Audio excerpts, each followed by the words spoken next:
Mesdames, Messieurs, bonsoir. Bienvenue à 24/60. Cette émission commence par une très belle, très bonne nouvelle.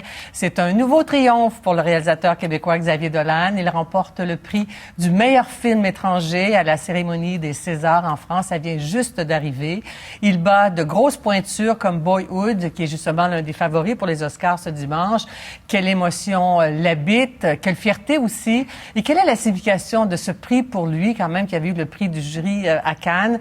Je joins au téléphone ou par Skype, je ne sais trop, par Skype. Xavier Dolan, bonsoir. Bonsoir, Xavier. Bonsoir. Alors, par Skype. Par Skype, est-ce qu'on peut savoir où vous êtes? Je suis chez moi. Chez moi, tranquille. Êtes-vous... dans quelle émotion êtes-vous? Je suis heureux, évidemment. Oui. C'est niaiseux, mais je suis heureux. Je me trouve. Oui. Déçu de ne pas avoir été vous-même à la cérémonie? Je pouvais pas. Je travaillait. J'avais des obligations ici. Oui. Mais Nancy Grant, la productrice, est allée. Puis je suis tellement heureux que ce soit elle qui l'ait pris, qui l'ait accepté. Elle le mérite tellement. Avez-vous une copie avec vous de votre texte que vous aviez écrit pour la cérémonie? Il est sur mon ordinateur. Pourquoi? C'est parce que puisque nous, on n'a pas pu l'avoir en direct, j'aurais peut-être aimé que Xavier Dolan me lise une phrase ou deux de son acceptation. OK. On essaie? Tout ça est tellement interactif, les médias, la communication. Non, mais c'est parce que moi, je veux une exclusivité, mon cher Xavier. Regardez. Moi, je lis le texte, là, mais moi, le lire, ça veut rien dire. J'ai remercié mes acteurs d'abord. J'ai dit, je souhaite à tous de travailler avec des comédiens qui ont autant d'imagination, parce que l'imagination et le caractère sont les vertus les plus précieuses des acteurs. Elles sont aussi les plus rares. Alors, je remercie mes acteurs de leur audace et de leur liberté. Et puis après, j'ai dit, je vois comme la France fut pour moi au cours des dernières années un lieu d'acceptation et de fraternité. Je voudrais donc ce soir vous remercier Thierry Frémaux, Christian Jeune et le Festival de Cannes, remercier la quinzaine des réalisateurs et remercier les Césars de m'avoir depuis le tout début remarqué et accepté. En plus de m'avoir donné de votre amitié, vous m'avez donné la parole, vous m'avez donné du courage et de la confiance, et il faut tellement de confiance pour réussir dans ce métier, une confiance qui peut être jugée, mal interprétée et qui peut s'écrouler souvent et rapidement. Et puis, vous ajoutez, en choisissant Mommy, vous dites aussi que les films dits d'amour peuvent encore se démarquer. OK, je pensais que vous vouliez pas que je le lise au complet, donc en choisissant Mommy, vous dites aussi que les films dits d'amour peuvent encore se démarquer, malgré le cinéma sombre et sérieux que commande cette époque. Vous dites que malgré les divergences, les désaccords, les accents, les cultures, les couleurs qui sont uniques, nos cœurs à travers l'art battent à l'unisson. Merci d'avoir compris mon histoire. Merci de m'accorder cette chance. Merci Xavier Dolan. Vraiment que d'entendre ces mots lus par vous, dits par vous, sentis par vous, après avoir, au fond, dit à quelques reprises que de faire un film, c'est une démarche difficile, ça peut être cruel, c'est laborieux, c'est difficile, mais c'est en même temps, quelle gratification pour vous. Qu'est-ce que ce prix ce soir ajoute à votre détermination, à votre confiance que vous évoquez dans le texte, justement? Ça ajoute énormément. Ça veut, tu sais, on dit souvent qu'on fait pas ce film-là pour les prix, mais on le fait par contre pour être compris, puis pour que les films soient vus et aimés. Les prix, ça vient d'une communauté de gens qui ont aimé le film, qui vous ont compris.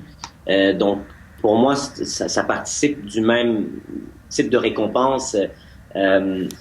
Donc, ça m'encourage, puis ça me donne beaucoup de force parce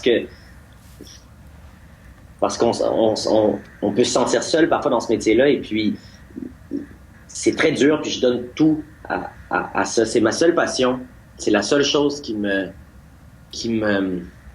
transporte vraiment dans la vie, puis c'est juste ça que je fais tout le temps, à chaque heure de ma vie. Donc ça me fait plaisir que mon travail soit accepté.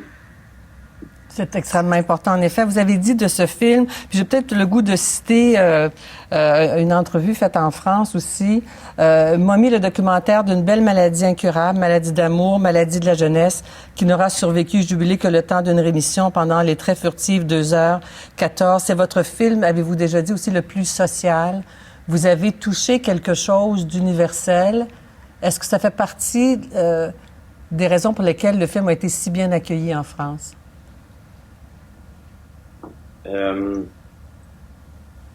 Je pense, oui, mais aussi parce que je pense que c'est un film qu'on a fait, vous savez, avec notre cœur, puis avec de la sincérité. Puis il y a des films dans la vie qui sont intelligents, il y a des films qui sont intrigants, il y a des films qui sont éducatifs, il y a des films qui nous donnent des palpitations, des films qui sont horrifiants, des films qui sont drôles.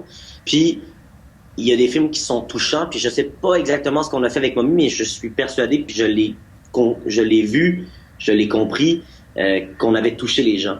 Puis ça, je pense que c'est un type de cinéma qui... Je pense que les émotions, le cœur, l'âme d'un film, ou du moins ce qu'on peut en ressentir quand on est dans une salle dans le noir, c'est parmi les expériences qui laissent une trace sur nous. Et puis j'espère que Mommy en a laissé une sur les gens qui l'ont vu, dans la vie des gens qui l'ont vu. C'est peut-être pour ça que les gens en ont parlé là-bas, parce que c'est un film qui fonctionne avec le cœur, puis qui pense avec le cœur avant de penser avec la tête. Xavier, je voulais vous poser une question il y a déjà plusieurs mois de ça, après avoir vu le film. Je l'ai vu quelques fois, le film. J'ai perdu ma distance journalistique parce que j'ai pleuré beaucoup. Il m'a beaucoup ému, le film. Et une des fois où je l'ai vu en compagnie d'une mère dont le fils souffre comme votre personnage. Et elle aussi pleurait, puis elle aussi disait, si les gens savaient que ça touche des dizaines de milliers de familles et de personnes ici, on ne vivrait pas ça seul dans notre isolement, dans notre indifférence. Qu'est-ce que ça vous fait? Je vous transmets le témoignage de cette mère-là. Ben, ça me fait de la peine, autant que ça me fait du bien, mais c'est pour ça que c'est dommage de voir Mommy comme un film sur les enfants rois ou les mères irresponsables.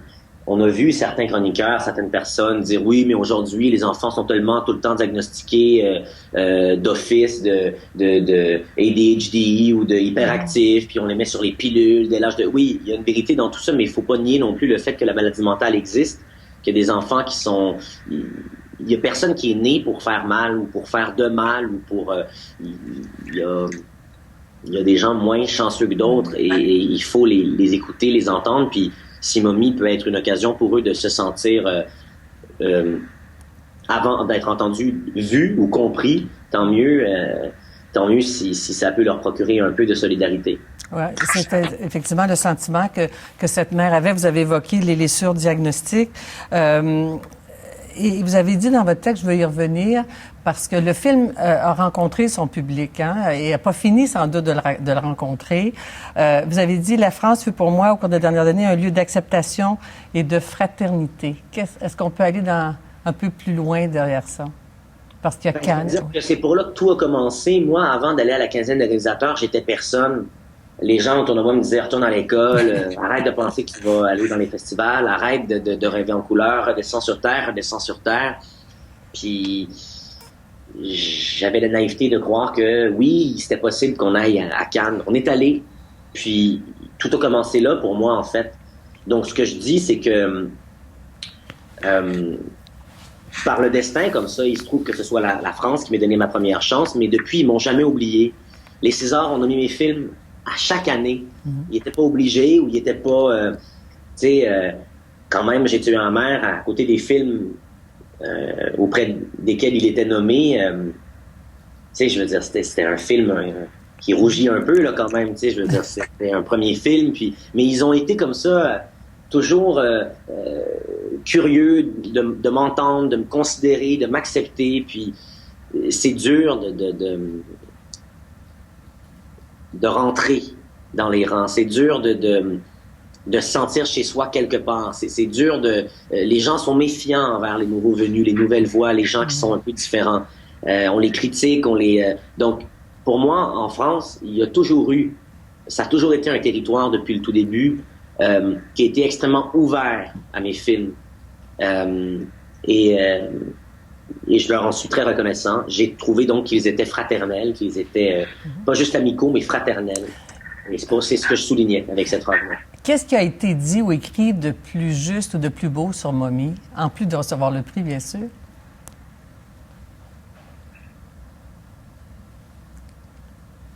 Ben, je pense qu'il y a tellement de belles choses qui ont été écrites. C'est ingrat comme tâche parce que Bon, vous êtes capable, Xavier.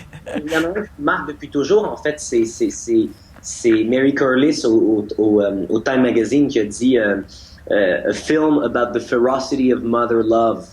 Un film sur la férocité, la violence parfois de l'amour d'une mère. Puis c'est pas mal ce que c'est. Donc, je sais, est-ce que c'est ce que le plus beau? Il y a peut-être des choses qui sont mieux tournées, il y a peut-être des choses qui sont plus poétiques que celle-là, mais il me semble que celle-là, elle était assez juste. Ouais, l'amour maternel est inconditionnel, hein, il n'y a pas de limite. Et je pense que je vais vous laisser filer, Xavier, si vous me promettez de venir en studio dès que vous aurez un petit moment. Hein, une promesse? Ça me fait plaisir. Oui, hein? Je sais que vous avez une classe de maître jeudi prochain à 19h30. Je sais que tout est complet. Moi, je suis en onde, je peux pas y aller. Je connais plein de gens qui veulent y aller. Allez-vous changer de salle? Allez-vous faire une supplémentaire? Ben là, je sais pas. Dans le cadre des rendez-vous du cinéma québécois, c'est à eux de décider. Oui. Êtes-vous volontaire? Pourquoi pas? Voyons voir comment la première se passe. C'est ça. Et en terminant, je suis déçue que vous aviez évoqué notre première entrevue ensemble. J'en ignorais des bouts. Oh non! Ben, on s'expliquera On s'expliquera en tête à tête. Xavier, je pense qu'au nom de tous nos téléspectateurs, on vous lève notre chapeau, on vous félicite, on vous embrasse et je suis sûre que cette mère avec qui j'ai vu le film vous embrasserait très fort également. Ben, je la salue ce soir. OK. Merci beaucoup, Xavier. On vous laisse filer. Vous êtes très en demande. Merci. Merci, Xavier. Au revoir. Bon.